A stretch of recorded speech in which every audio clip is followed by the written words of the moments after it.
আসসালামু আলাইকুম। ডক্টর মোহাম্মদ ইউনূস প্রধান উপদেষ্টা হয়েছেন, সরকার প্রধান হয়েছেন, রাষ্ট্র পরিচালনা করতেছে, কিন্তু তার কিছু ব্যর্থতা আছে, এটা অস্বীকার করা যাবে না। সমালোচনা তাকে নিয়েও আছে।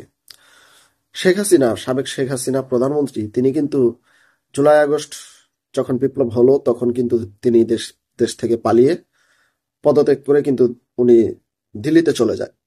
সেখানে তিনি এখন অবস্থান করতেছেন, কিন্তু তিনি মাঝে মধ্যে অনেক উস্কানিমূলক বক্তব্য দিয়ে থাকেন।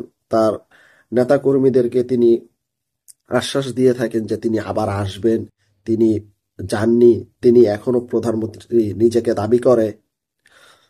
তো উনি দাবি উনি দাবি করতেই পারে, কারণ উনি 15-16 বছর রাষ্ট্র ক্ষমতায় ছিল, রাষ্ট্র পরিচালনা করেছে। উনি দাবি এটা করবে, এটাই স্বাভাবিক। কারণ ক্ষমতার লোভ সবাইকে গ্রাস করে। ওই গ্রাস করার কারণেই মনে করেন সে এখনো নিজেকে প্রধানমন্ত্রী হিসেবে দাবি করে।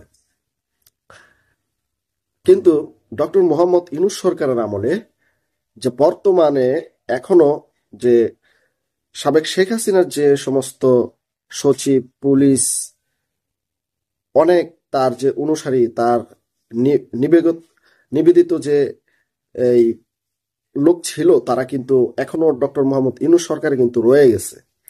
সবাইকে কিন্তু বহিষ্কার করা হয়নি, কারো রদবদল করা হয়েছে, কাউকে এখান থেকে ওখানে পরিবর্তন করা হয়েছে, কিন্তু রয়ে গেছে। তে এই যে রয়ে গেল, একটা আশঙ্কা থাকে না? একটা আশঙ্কা থাকে দেশে অস্থিতিশীল পরিস্থিতি তৈরি করার জন্য। আওয়ামী লীগ যে কোনো সময় ফিরে আসবে, নানান রকমের হুমকি ধুমকি দিয়ে থাকে।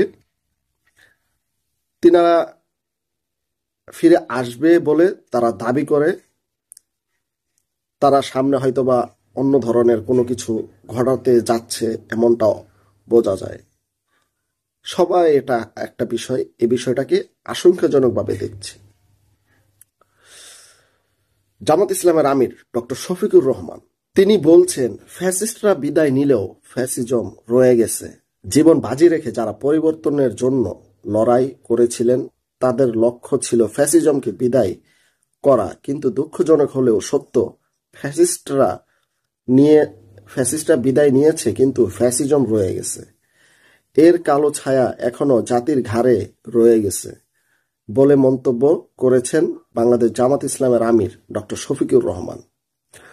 দুপুর রাজধানী বনানীতে হোটেল শেরাটনে অনুষ্ঠানে আয়োজিত সংবাদ সম্মেলনে তিনি এই সমস্ত কথা বলেন। ডক্টর শফিকুর রহমান বাংলাদেশ জামাত ইসলামের আমির, উনি খুবই গুরুত্বপূর্ণ একজন ব্যক্তি বাংলাদেশের। ওনাকে সবার দরকার, এবং বাংলাদেশ জামাত ইসলামকে সবার দরকার, এটা অস্বীকার করার মতো নয়। বাংলাদেশ জামাত ইসলামকে আওয়ামী লীগ সরকার নিষিদ্ধ করার পরে কিন্তু ওনাকে বিদায় নিতে হয়েছে। শেষ পর্যন্ত এসে দেখা গেল কি, আওয়ামী লীগ নিজে নিষিদ্ধের পথে, এখন পথ তিনি তাদের হয়েছে, এখন আওয়ামী লীগই নিষিদ্ধ। একটা জুলুমের শেষ থাকে, সেই শেষটাই ছিল এটা।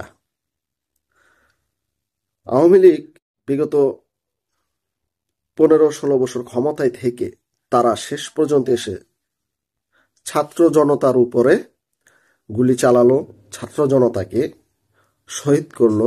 এখনো হাজার হাজার ছাত্র হসপিটালের বেডে আহত অবস্থায় আছে, এবং কি যারা শহীদ হয়েছে তারা প্রায় 2000 এরকমটাই জানা যাচ্ছে। তার পতন এভাবে হবে তিনি নিজেও হয়তো বুঝতে পারেনি। তার পতনটা জাতির জন্য এখন একটা মাইন্ড ফলক হয়ে খাড়িয়েছে। এটা থেকে শিক্ষা নেওয়ার দরকার। ভবিষ্যতে বা বর্তমানে সামনে যারা রাজনীতি করবে, তারা যেন এটা দেখে শিক্ষা নিতে পারে। যারা এরকম ফ্যাসিস্ট হয়ে উঠবে, তারা আর কখনোই যাতে ফ্যাসিস্ট না হতে পারে, এটা দেখে শিক্ষা নেওয়ার দরকার। জনগণের সাথে যাতে এরকম আর না করে।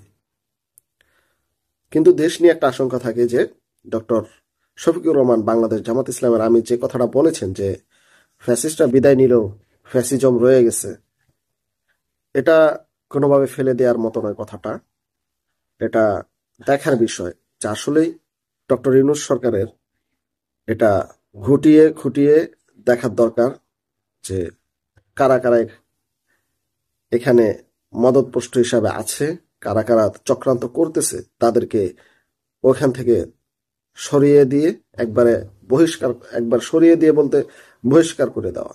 তা না হলে এই দেশে শান্তি আসবে না, আইন শৃঙ্খলা পরিস্থিতি ভালো হবে না। সবাই ভালো থাকবেন, সুস্থ থাকবেন। আল্লাহ হাফেজ।